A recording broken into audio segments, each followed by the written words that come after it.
Principle 1 explains to us that an agreement entered into by a minor is absolutely void. Principle 2 explains to us that a minor who enters into an agreement by misrepresenting his age, he can be compelled to restore the goods as long as it is traceable in his possession. Principle 3 explains to us that in case the minor invokes the aid of the court to cancel the contract, he must restore all the benefits obtained by him under the contract. But if the defendant was aware that the plaintiff was a minor, the court will not compel restitution.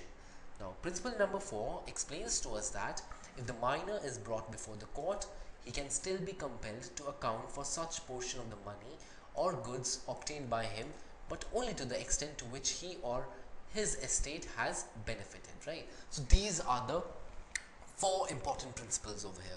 Now the facts in the present question are: Z is a minor. He by misrepresenting his age, he sold his house to Y in exchange for a car and rupees 10,000. Accordingly, Y also paid rupees 10,000 and handed over his car to Z. Out of rupees 10,000, he paid rupees 8,000 as towards the school fee. Further, Z on his part moved to the court for cancellation of the contract on the ground that he was underage.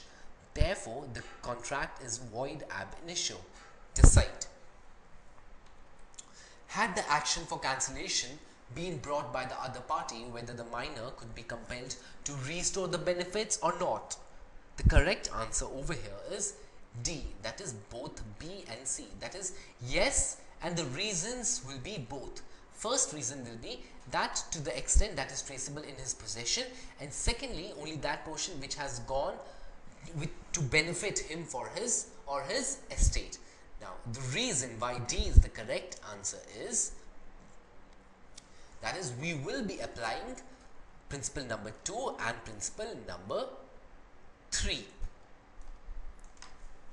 and also principle number 4. So applying the 3 principles over here, the first principle says he can be compelled to restore the goods as long as it is traceable in his possession. The second principle says in case he invokes the aid of the court to cancel the contract, he must restore all the benefits. But if the defendant was aware of that he was a minor, the court will not compel restitution. And the fourth one is, if the minor is brought before the court, he can still be compelled to amount for such portion of money or goods obtained by him, but only to the extent to which he or his estate has benefited. So basically it's more about principle number 2 and principle number 3, right? So the correct answer therefore is D, that is both B and C.